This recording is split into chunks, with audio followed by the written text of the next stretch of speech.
Frog God, Frog God. Hi, Frog God fans! Today we are going to be talking with Michael Russell, one of the frogs here at Frog God Games, and also known as Mars. Hi, Hello. I'm your host, Alice Peng, and below me is another host, Brandon Powers. Howdy, everybody. I'm excited to get into this. One of the topics we have for today is something I've been doing for a long time, and I'm excited to hear more about what Frog God's gonna do for this. I know, I can't wait for my staff copy to come based on that info. So, let's start with Chaos Rising. So, tell us a little bit about the current project that's on Indiegogo. Okay, so Chaos Rising is my first project that I've personally managed, which is ordering the art, getting the maps, all that. And it's really fun. It's a higher level adventure that we published back in the Necromancer days, about 12th level. I consulted the author on my work, just make sure that I wasn't deviating too far from his vision as I updated things like his prestige class, the Brotherhood of the Ooze for Pathfinder, so that, you know, those who worship the Demon Lord Jubilex, or just like oozes, can get new things. Added some alchemist perks because on Galarion, Jubilex is tied with alchemist guilds.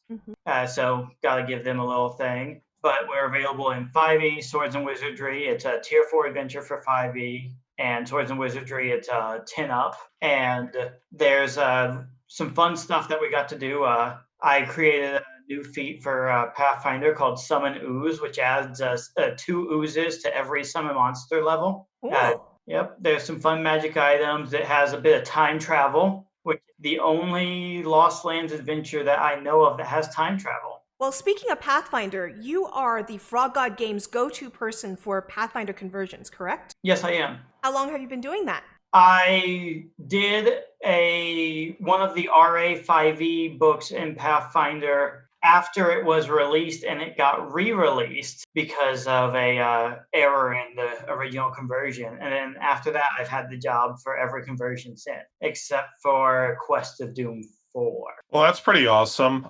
So for the conversions on this one, what are some of the cool things on Chaos Rising that you've got? The really cool things are the variety of ooze-related nonsense, because the mission is to get the demon amulet of Jubilex, which contains his true name. And over the course of it, you run into multiple groups for multiple periods in time. One of which is a group of dwarven defenders who must guard their keep that is built over Jubilex's prison. Another is a cult of Jubilex called the Brotherhood of the Ooze, a non-gender exclusionary collective that worships and praises slime and oozes. And other than that, you have another group which are basically normal people who just want to break in to get the power. So something I love about D&D and tabletop role-playing in general, you get to learn random things. Treme is a rather niche word, so for those of our viewers that don't know the definition of that, would you like to enlighten them as to what the Treme is? Because most people would probably know it as a neighborhood in like New Orleans or something. No, I don't particularly want to define a word. You can if you want, though. Well, I know it as, like I said, a very well-known neighborhood in New Orleans. So do you have a spelling for that so we can look it up and inform people? Not easily available, but I can find it. Give me a second. Okay. Well, while you're looking it up, we were also going to talk about another project that you were doing. And this one, like we were saying, Brandon and I are super excited. Oh, that would be the Alchemy manual. We are really enjoying that one. We've been working on it in the background for a couple months now. And it's going to be a collection of alchemical items, which that's okay, you know. But the biggest thing is, in addition to those alchemical items, it's adding a way for everyone to interact with the crafting process of alchemical items and make everyone in your party feel like they're a part of it a lot, in the same way that Unchained Crafting did for my table for Pathfinder. That's something I absolutely love because, like Brandon and I were talking about, we use it a lot. But Brandon, why don't you talk about how you use it when you GM? So the reason this sounds so interesting to me is because for years I have told my players that they're able to gather reagents off of monsters after they defeat them, and therefore then use those either with alchemy, potion brewing, or possibly to infuse items with magic. I'm always reminded of a really great scene in The Crystal Shard by R.A. Salvatore, where Brunar Battlehammer goes out and he goes away from everybody else to make the Wolfgar's hammer that he throws, and it's this awesome, powerful hammer. A cool scene. Drizzt spies on him while he's doing it, and that's kind of the perspective that the reader has. But it was this fighter who was able to do magic items. Now, in Pathfinder, they came up with feats for that and such, but just some of the reagents that you bring into this gives it so much more flavor than I've got a week of downtime. I've got, all this gold pieces. I'm simply going to somehow turn that gold into magic item. And if you can infuse that flavor into your world and the players really want to go along with it, it pushes forward things. I know in Critical Role, they're always trying to gather reagents off of monsters, not knowing whether they're going to do any good or not, and they're trying to trade them. That's something that when I do pay attention to their podcast is very interesting to me and makes me smile. So that's what's got me super excited about this project. Yeah. Can you tell us some of the things that you've got going on for this kind of stuff? Okay, so for that, we have it where there are a couple different things you can gather. One of them is rare earth, which is if you are trained in the alchemical arts or the magical arts, you can just wander around for 8 hours and find minerals by shifting through the ground. You're like, yes, this crystal here holds a small amount of magic. And that's going to be one of your base ingredients for a lot of your alchemical items. It's going to just be anything that's like your lodestones, your any of your weird exotic minerals and things like that are lumped into rare earth, and that's gathered by sifting through the sands in your downtime, or you can buy it at the local alchemist guild. But for creatures, like say a dragon, everyone fights dragon. A dragon is going to provide different elements based off of what you harvest from it. So if that dragon has 12 hit dice, you can harvest its heart, its knuckle bones, its claws, its teeth, its breath weapon bladder, etc. So like if it's a red dragon, you can get armor essence from its scales, which would fall under the element of earth. You can get fire essence from its fire breath. You can get air essence from its wings. You can get mercury essence, which is the essence of mind and telesthetics, from its knuckle bones due to the ties to divination and things like that. Harvesting essences and distilling them with your alchemist lab to drams of pure fire or pure earth, air, water, salt, sulfur, mercury, or Azoth, the element of magic. Okay, so we've killed our dragon. We have harvested it and eaten what we couldn't harvest. What do we do now? Well, you pull out your alchemist lab and you start mixing random things together, because the way we have it set up initially is everyone gets 20 basic recipes that everyone who knows alchemy knows. These are your basic things: alchemist fire, glue, stuff to dissolve the glue that you've accidentally glued your hands together with. Stuff happens, man. Stuff happens. A silver blanch for your weapon, a blanch that lets your weapon attack incorporeal, a blanch for cold iron, a blanch for adamant. The basic things that you need to know. And but other than that, it's all discovered via exploration in game, because these reagents aren't costing you anything, so it's fun to play with them. So you can be like, all right, so I know that alchemist fire is fire, fire, sulfur, sulfur. What happens if I use dragon for all 4 of those elements? Do I get a better alchemist fire, or do I get something different? Very much like the Potion Explosion board game, if anyone's ever played. Yes, I do love the Potion Explosion board game. I absolutely love reagent style systems like this, because anyone who's played longtime fantasy D&D style games with me, they will notice that just about every character of mine that has a brain that isn't like the brute fighter will go around collecting random things, because I am a strong believer in sympathy and contagion. So I'll go and grab some random sharp canine, because I'll use that to turn it into, distill that into an oil that will sharpen a weapon and give it a +1 or something. Or interesting segue related to that. We actually are doing that for potion. If the item that you harvested is Azoth, because it's magic, or shares a subtype or type with the spell that you're casting, you can use it to brew your potions. That's awesome. That really is. And I'm not even playing a magic, an item crafter or a potion creator or anything like that in Bill's game right now. And randomly we were dealing with a bunch of spiders, so I collected a ton of spider webs, and then we ended up meeting an NPC that could use it, so I gifted it to the NPC.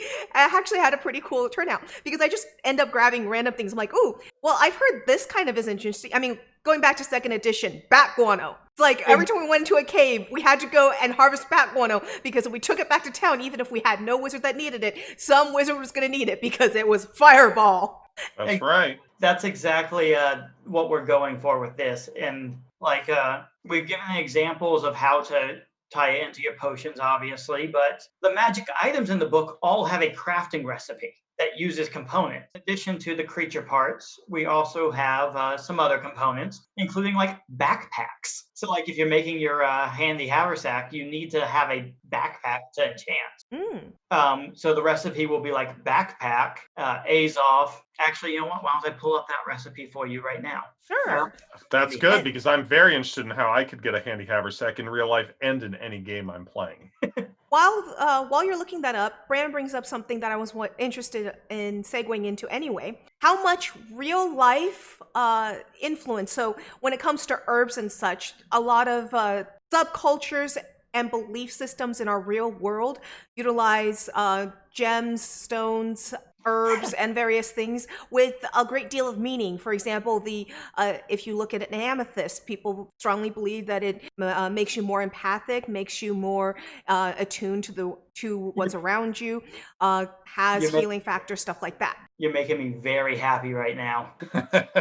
You're selling the system for me because this system that we're added to the book, we're actually wanting to do a deck of cards with it so that when you harvest the monster, you get a card that says humanoid and then a little card with what essence you harvested that you can keep with your character sheet to note what you have on you for crafting later. So what kind of, so did you guys take much influence from real world plants and real world stones and such like that? Less for plants because I rolled all plants into plant for the most part.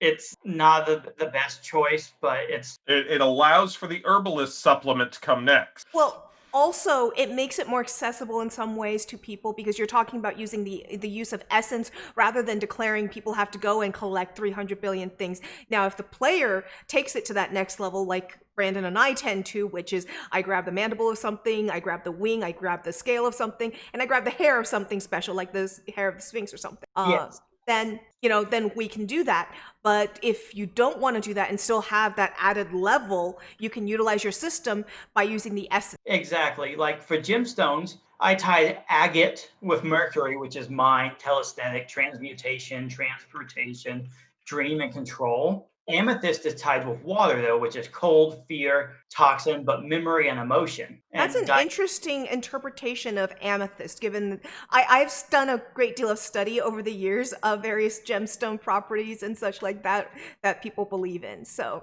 yeah, memory and emotion are really where empathy lies. Yes, but part of amethyst is that it's believed to be cleansing as well. It's believed to generate positive energy. So cold and fear is definitely on the opposite end of that, but like you said, you have to change things around a little bit, and there is definitely still the influence of that amethyst in there with the empathy. Exactly, but like I'll read what the sub elements are out for you since I have it up. Like air's element has a lot of things tied to it that don't apply to everything that is air, but apply to every single one of them applies to air, like speed, stealth, flight, electricity, and illusion. Now I have a question. If I go out and in this MMO mindset that some people are in, and I find a place where I can, destroy lots of low-end creatures to gather their fire essence. Is there a difference if I kill enough of them of the fire essence that I can get from them versus if I go out and I get that elder dragon and kill it and the fire essence that I might get from it? Yes, there is. Fire essence from an animal is only worth 1 gold piece for crafting cost, as opposed to from a dragon is worth 10 gold pieces for crafting cost. Now, but if I go and kill 10 easy animals, is that the same? No, because the recipe calls for 2 fire and 2 sulfur. You can't deviate from the recipe. Unless you want to start experimenting with the recipe and discover that a different recipe does the same thing. Exactly, or a different thing. Like the hangover cure, which we're calling alchemist kindness, its recipe is animal, earth, humanoid, and salt. There's the alchemist's kindness, which is the hangover cure, already exists in Pathfinder. So Yes, it does. That's why we did a recipe for it. that's awesome. Every single alchemical item in Pathfinder has a recipe. Oh, sweet. wow, that's fantastic. Okay, I can't wait to get my copy. I really, really, really need my copy. So when is this hitting Kickstarter, Indiegogo, what? It will be a Kickstarter. It's a fairly large book. It'll be not as big as the World Book for sure, but it's a fairly large one. Oh, definitely over 50 pages. I'm not going to give an exact page count. Over 50. Awesome. And it's soon, TM. Soon. Yeah. Well, speaking of which, before we close out, is there anything you feel people need to know about these two products before we sign off? Let's see. Chaos Rising is the longest Indiegogo we've done. It is double the length of most of the Indiegogos. And it's currently going, so people should go pledge right now. Yes, it is currently going. I think it has 14 days left as of right now. If you're interested in fighting sentient ooze things, it sounds like, or interacting with them, that sounds like that's going to be part of your bag. Oh yeah, it has the example of time travel. It's a really good adventure. Lots of people have already played it before, and this alchemy book, I really love this book. I've provided examples of what elements certain creatures generate, and I've also provided recipes for every single alchemical item in Pathfinder. I have something like 500 recipes. Does creature type play into it at all? Like, is there dragon essence versus humanoid essence versus giant, or I guess that's humanoid in Pathfinder? Yes, that's the essence quality. Your high quality essences are aberrations, celestials, constructs, dragons, fiends. Your medium quality essences are going to be elementals, fae, magical beasts, monstrous humanoids, oozes, intelligent undead. And then your low quality essences are going to be vermin, mindless undead, plants, humanoids, and animals. Well, Michael, thank you, aka Mars. Thank you so much for coming on and talking to us about these two projects. I look forward to seeing a lot more about them in the near future. And thank you all for watching, everyone. Ribbit, ribbit. Hey Frog God fans, thank you so much for watching us today. Do you want to see more content? Make sure you subscribe and click that little bell button to be notified. Don't forget to leave a comment about the content that you want to see on the channel. And if you want to keep up with Frog God Game releases, check out the links in the description below for Facebook, Twitter, and Discord. And if you want to see more content from Brandon and myself, check us out on Babies with Knives podcast, where we focus on character creation, crash courses, and actual plays for a wide variety of tabletop role-playing games. And everybody, remember, have fun in the pond.